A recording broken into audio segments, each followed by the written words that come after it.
After taking proper history, you go to prepare the room, which is you have to switch off the AC if temperature is too low. कितना room का temperature होना चाहिए? 25 to 28 degree Celsius. ठीक है. उसके बाद after switching on the radiant warmer you have to switch it on the manual mode with 100% heater output, and later on you shift to the servo control mode when the baby is delivered. After doing the switching on the radiant warmer, you go to wash your hands, sterilize your hand, proper 7 steps of hand washing you follow. Come and wear your gloves, sterile gloves, and then you check for the instrument. So what all things are required for NRP? Two towel ये लगेगा 2 cotton sheets जिनको कि pre warm करना है. So you have to pre warm these linen sheets. ठीक है.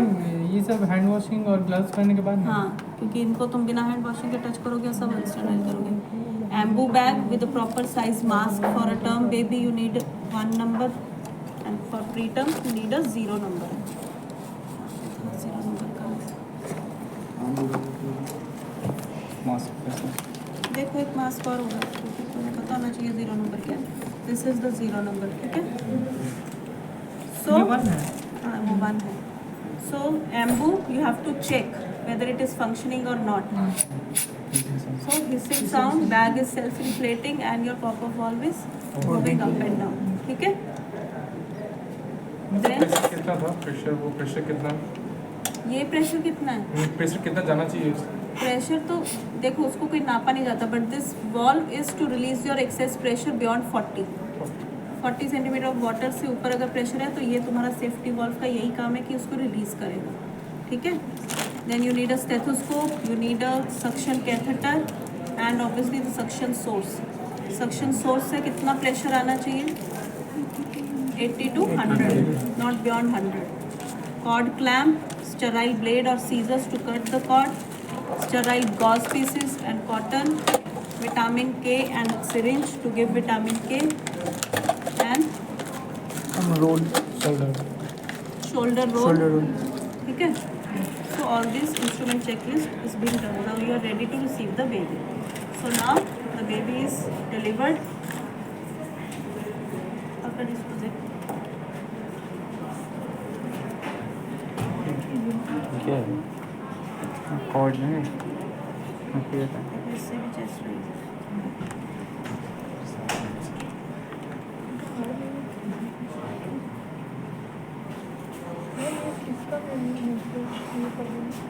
क्या show करता है?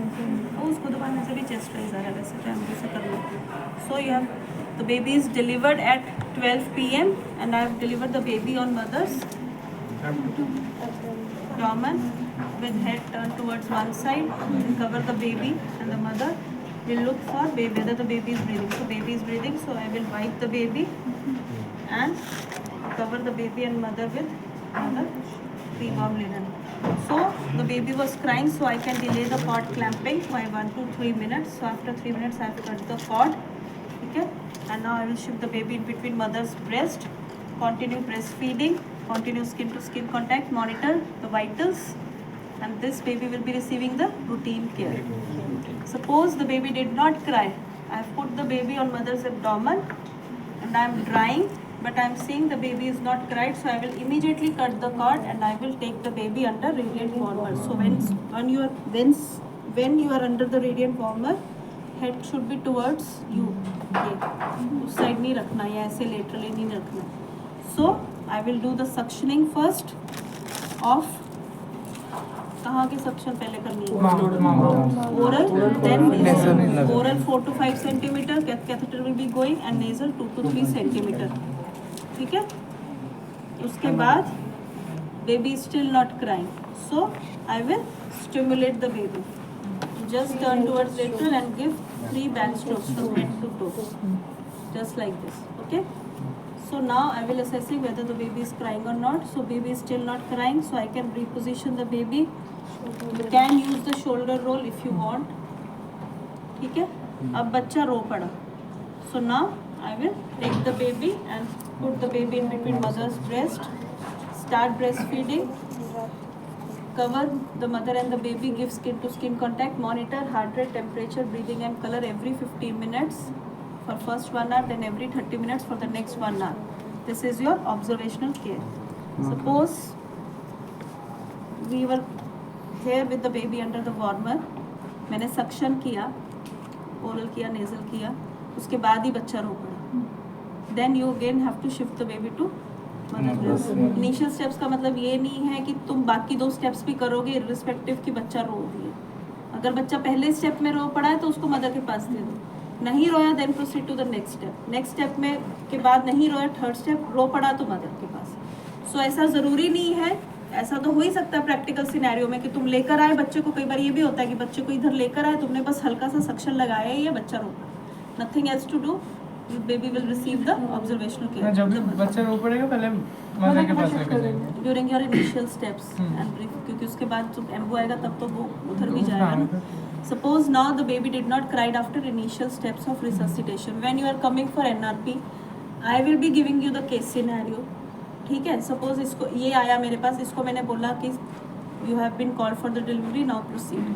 जब इसको proceed करना है तो he will be proceeding from the start, checking the history, checking the temperature of the room, instruments, hand washing, then he will proceed.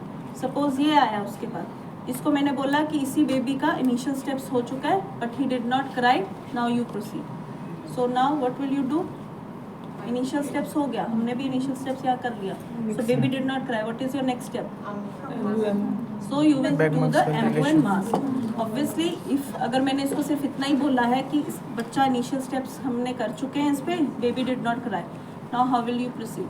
He can ask me one question, what which is important. मैंने तो उसको सिर्फ इतना बोला है कि देखो ये बच्चा डिलीवर हुआ था, इनिशियल स्टेप्स इसके हो गए हैं बट बच्चा नहीं रोया, अब तुम क्या करोगे? टर्म है कि because you need to connect oxygen और not, you have to decide upon the gestation. So term baby है, मास्क ऑब्वियसली रखा होगा.